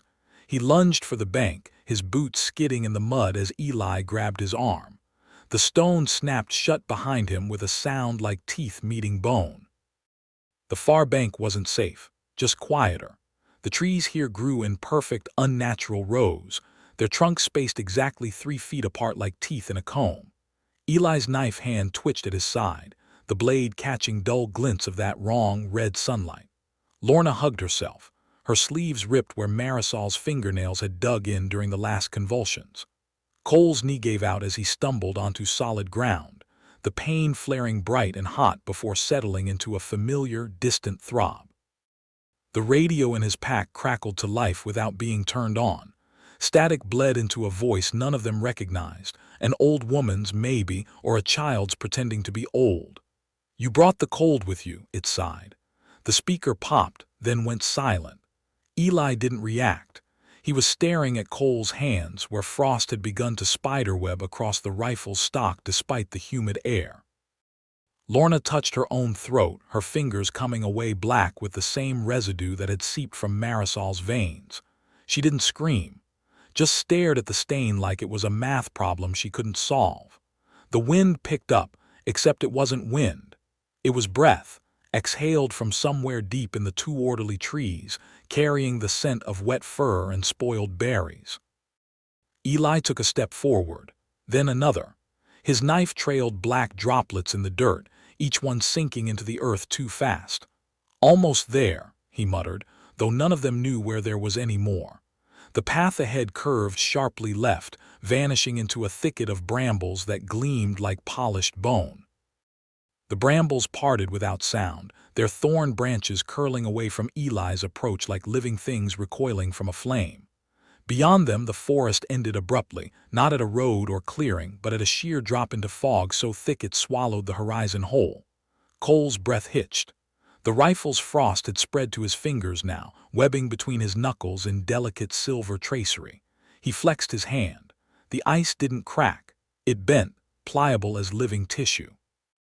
Lorna made a sound low in her throat, not quite a whimper, not quite a prayer. The black stain on her sleeves had spread to her collarbone, tendrils branching upward like ink diffusing in water. She touched her throat again, her fingers coming away clean this time. The residue was gone. The fear wasn't. Eli didn't pause at the cliff's edge. He stepped forward, his boots scattering pebbles into the void. They fell without sound. The fog below stirred sluggishly, its surface undulating like the flank of some vast, sleeping beast. Cole's knee gave out again, sending him staggering toward the drop. He caught himself at the last second, his frost-stiffened fingers scrabbling at a root exposed by erosion. The wood was warm, pulsing. The radio in his pack emitted a burst of static so loud it seemed to come from inside his skull. When it cleared, the voice was unmistakably Marisol's, but not the broken thing she'd become at the end. This was her as she'd been on the first day, bright, nervous, alive. "It's not a cliff," she whispered. "It's a threshold." The speaker shorted out in a shower of sparks, the acrid scent of burning plastic blending with the fog's damp exhale. Eli's boot hovered over the fog for a heartbeat, then stepped down onto nothing. The mist solidified beneath him with a sound like ice cracking over a frozen lake. Cole's stomach dropped as Eli walked forward, each step leaving temporary impressions in the roiling vapor before it swallowed his footprints whole. The knife in Eli's hand dripped black onto the false ground, each droplet hissing where it landed. Lorna grabbed Cole's arm. Her fingers were fever-hot through his sleeve. "We can't," she started, but the words died when the fog rippled in response to her voice, forming momentary ridges that almost resembled hands reaching upward. The black tendrils on her neck pulsed in time with the movement. Cole's rifle was a dead weight now, the frost having crept up to his elbow in intricate branching patterns. He willed his fingers to unclench from the stock. They obeyed sluggishly, as if moving through syrup. The root he'd grabbed pulsed warmer where his palm pressed against it. Not wood, he realized with dull horror, but something vascular, threaded through the cliffside like veins in meat. Eli didn't look back. He was halfway across the fog bridge now, his silhouette blurring at the edges where the mist thickened. The knife's tip dragged behind him, etching a wavering line in the vapor that stayed visible a second too long before fading. Cole knew without asking. That line was their only path. Step off it, and the fog would remember how to be hungry again. Eli's silhouette dissolved into the fog, leaving only the knife-scored line trembling in the air like a dying pulse. Cole exhaled, his breath didn't mist. The cold had settled too deep for that. Lorna's grip on his arm tightened, her fingers burning through his sleeve like brands.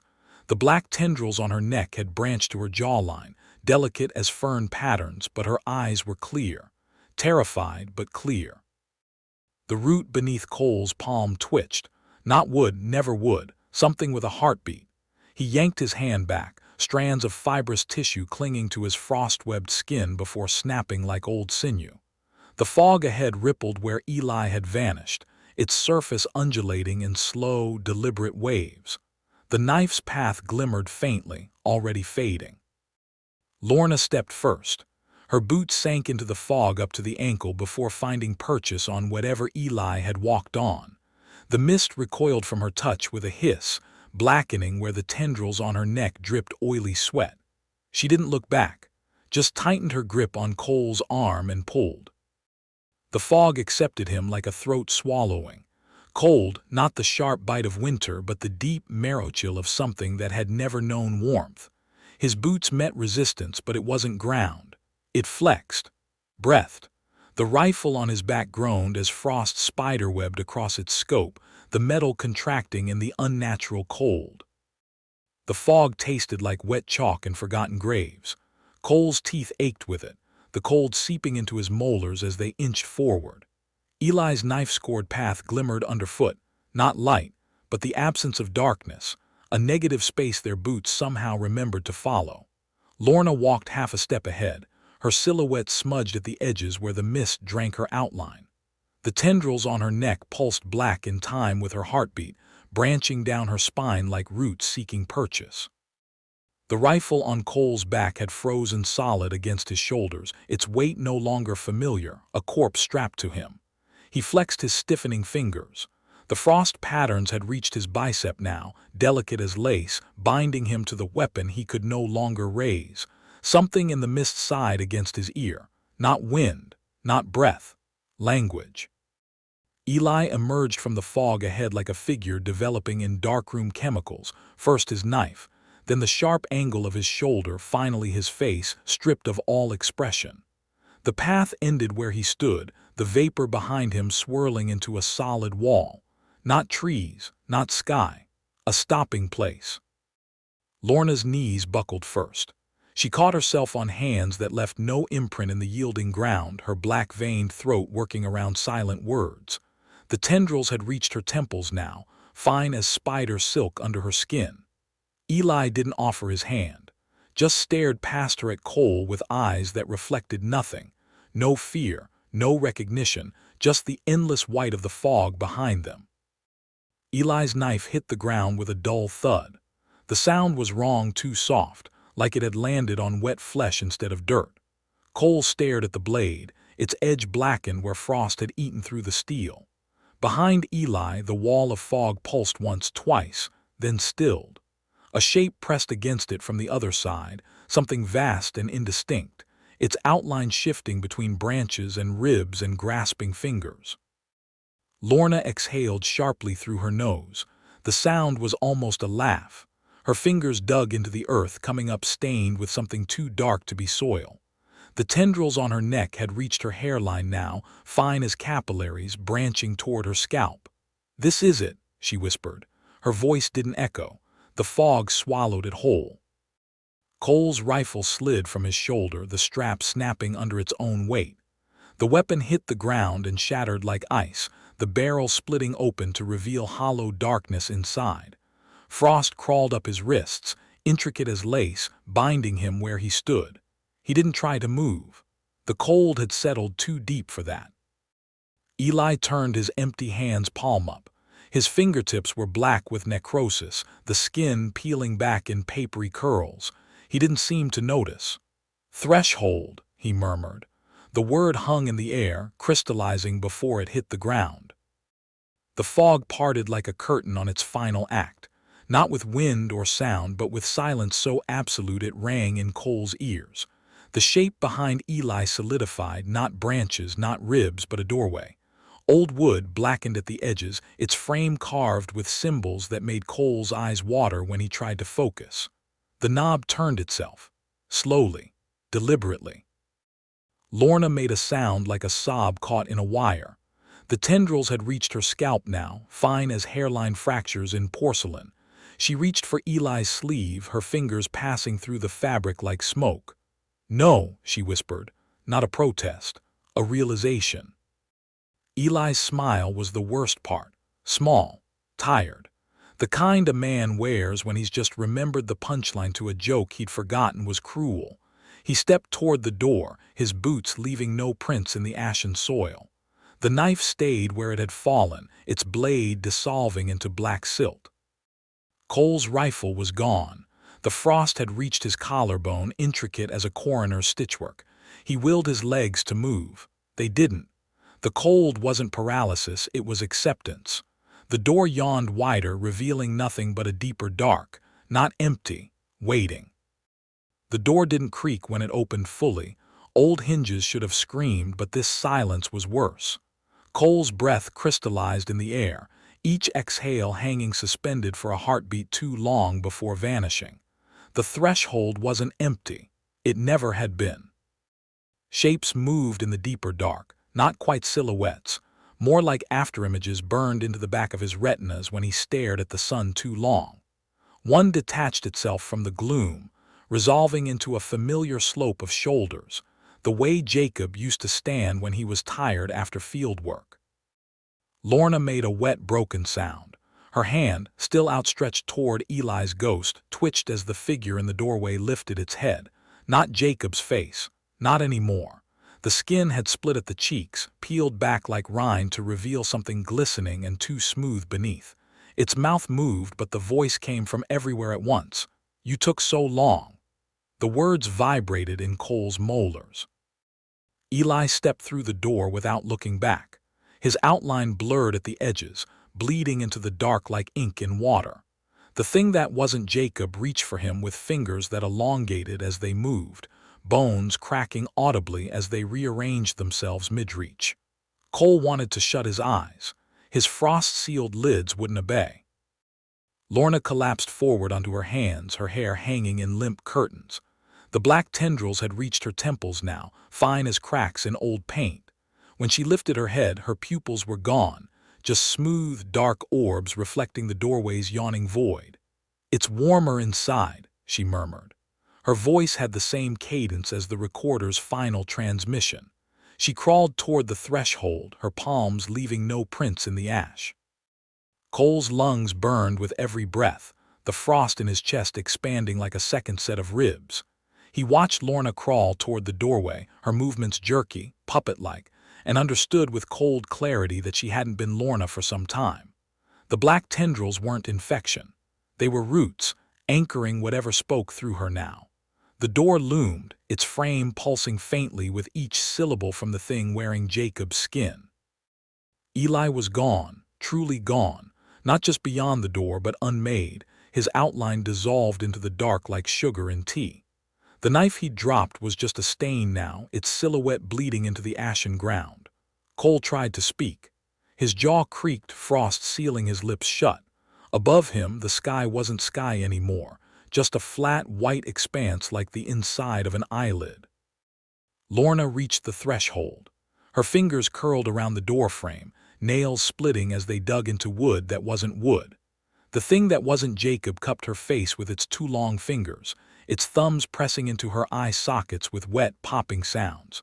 She didn't scream, just sighed, her body going slack as the tendrils in her scalp bloomed, erupting into a crown of black filaments that writhed toward the ceiling. The door swallowed her whole. Silence then. The door side shut behind Lorna. The sound wasn't wood, it was breath, exhaled from lungs too large to comprehend. Cole stood frozen in the clearing, the frost now webbing across his chest in patterns that matched the carvings on the doorframe. His heartbeat thudded once, twice, then slowed to a crawl. The cold wasn't killing him, it was fitting him. The sky peeled back like wet parchment, revealing not stars but a vast, pupil-less eye, the same one that had blinked from the station's ceiling. It regarded Cole without focus, its gaze a physical weight pressing down until his knees hit the ash. The ground yielded beneath him like flesh. The rifle's remnants at his side stirred, not with wind but with something beneath the earth, threads of blackened steel slithering toward the door like iron filings drawn to a magnet. A voice seeped from the threshold, not Jacob's, not Marisol's, but his own, warped as if played through a damaged recorder. "You were always alone." The words vibrated in his teeth. Cole tried to laugh. Frost cracked his lips open in bloody fissures. He'd known, hadn't he, from the first scratched tree trunk, the first wrong scream in the dark. This wasn't a place rangers patrolled. It was a place that ate. The door creaked ajar again. No hand opened it. The gap revealed nothing but a reflection, Cole himself, standing in the Black Spruce Station doorway months from now, his Parks Canada uniform crisp, his face unlined. Behind him, a shadow moved, familiar, hungry. The reflection in the doorway smiled. Cole's face, but not his expression. Something looser, hungrier, the way a man grins when he's just remembered he doesn't have to pretend anymore. The frost on Cole's chest tightened like a second skin, branching up his throat in delicate veins. He tried to swallow. His Adam's apple grated against ice. The thing in the doorway stepped forward. Not through, out, its boots hitting the ash with a sound like meat dropped on a slab. Its uniform was pristine, badge polished to a mirror shine. Cole's badge. The nameplate read Mercer, but the letters slithered under his gaze, reforming into something older, sharper. The shadow behind it didn't follow. It unfolded, stretching tall as the pines, its outline flickering between antlers and grasping fingers. Cole's frozen lungs hitched. The air smelled like wet fur and the copper tang of the trapline shack's floorboards after Eli's knife had done its work. The thing wearing his face tilted its head, studying him with eyes that were all pupil. No white, no iris, just depthless black. It didn't blink. The frost reached Cole's jawline, knitting his teeth together in a skeletal grin. "Almost home," the thing said. Its voice was Cole's down to the rasp of old cigarettes, but layered beneath it was the guttural click of marrow freezing in bone. It reached for him, fingers elongating as they neared his face, the nails darkening to the same black as the tendrils that had buried themselves in Lorna's skull. Cole couldn't flinch. The cold had reached his spine now, fusing vertebrae in a seamless column. The thing wearing Cole's face pressed its blackened fingertips to his forehead. The touch burned, not with heat but with absence, a vacuum sucking the last warmth from his marrow. The frost in his chest bloomed, intricate as a coroner's stitchwork, branching through his ribs like roots through permafrost. His heartbeat stuttered, slowed, stopped. Silence then. A sound like ice cracking over a frozen lake. Cole's lungs expanded without his consent, drawing in air that reeked of wet earth and the metallic tang of fresh blood. His vision whited out at the edges, narrowing to a tunnel where the thing's face hung suspended, his face but wrong, the smile too wide, the eyes too black. Its mouth moved. The voice came from inside his skull. "Welcome home." The frost in his veins wasn't cold anymore. It was alive, threading through him with the same deliberate hunger as the tendrils that had burrowed into Lorna's scalp. Cole tried to scream. His jaw unhinged with a wet pop, the sound lost in the thing's laughter, a noise like branches scraping glass. Behind it, the doorway yawned wider, the dark beyond resolving into a familiar shape. The Black Spruce Ranger Station, its porch light flickering weakly against the endless trees. Cole's knees hit the ashen ground with a sound like wet kindling snapping. The thing wearing his face didn't move, just watched, its head tilted at that unnatural angle, as the frost in his veins pulsed in time with the slow, deliberate throb of the doorway behind it. The ranger station in the threshold wasn't his. Not anymore. The porch light flickered like a dying heartbeat, and in its uneven glow, shadows pooled too thick beneath the eaves, coagulating into shapes that twitched with a familiarity that made Cole's frozen stomach lurch. The thing's fingers lingered on his forehead, their blackened tips sinking deeper than skin. Cole felt it, the moment his thoughts weren't his own. Memories unraveled like frayed rope, the divorce papers in his glove compartment, the drunk tourist's nose crunching under his fist, Eli's knife trembling in the trapline shack. Each one was siphoned away, replaced by something older, hungrier, the taste of raw moose liver, the sound of bones cracking underfoot in fresh snow. A voice, no, voices whispering from the hollows of trees. Frost reached his eyes. His vision frosted over at the edges, the world narrowing to a pinhole of clarity where the thing's smile stretched wider, lips splitting at the corners to reveal teeth that weren't teeth, just rows of needle-thin bones, clicking together in a sound like wind chimes made of knuckles. "You were always the last piece," it murmured, its breath fogging the air between them despite the lack of warmth. The porch light behind it flared once, violently, before shattering. Darkness swallowed the station whole. Cole's lungs seized. His last breath crystallized in his throat, jagged as broken glass. The thing leaned in, its forehead pressing against his, its pupils swallowing his reflection whole. He saw it then, the truth etched in the endless black of its gaze. Not a monster, never a monster, a consequence. The final step in a trail he'd been walking since the first tree he marked with his knife, since the first time he lied on a report, since the moment he chose the solitude of the woods over the mess of living. The darkness wasn't empty. It never had been. Cole's frozen eyelids refused to shut as the thing pressed closer, its breath cold as January river water washing over his face. The last of his thoughts unraveled like old stitching. The weight of the rifle that was no longer on his back, the way Lorna's voice had cracked when she begged Eli to bury Jacob, the exact shade of rust on the trapline shack's door hinge. Each memory dissolved into the frost threading through his veins, replaced by something older. The taste of pine sap and iron, the sound of his own name, whispered from a throat that wasn't human. The thing's fingers slid through his hair, blackened nails catching on the roots. It didn't hurt. Nothing hurt anymore. The cold had reached his brain now, crystallizing synapses into delicate fractals that branched toward the thing's touch. Behind it, the ranger station's doorway pulsed like a wound, its edges weeping black fluid that sizzled where it hit the ash. Cole's reflection in the thing's pupils shifted, his face smoothing out, the scars from the tourist's ring fading, his eyes darkening to pits that matched the thing's endless gaze. A sound like wind through bare branches. The thing was laughing. Its ribs flexed under the stolen Parks Canada uniform, the fabric splitting along the seams to reveal not skin but a hollow ribcage strung with frozen vines. Cole's mouth opened on its own, his jaw unhinging with a wet pop. The thing's hand slid into his throat, fingers elongating as they burrowed deeper, cold as trapline steel. No pain, just pressure, just purpose. The frost in his chest bloomed. Tendrils erupted from his sternum, black as Eli's knife stains, weaving through his ribs in patterns that mirrored the carvings on the doorway. The thing leaned in, its forehead still pressed to his, and exhaled. Cole's lungs filled with something thicker than air, sap and static, and the last sigh Marisol had made before the recorder ate her voice. His heartbeat stuttered. A final pulse. Then silence. Thank you for listening to tonight's stories. If you enjoyed them, please leave a like and subscribe.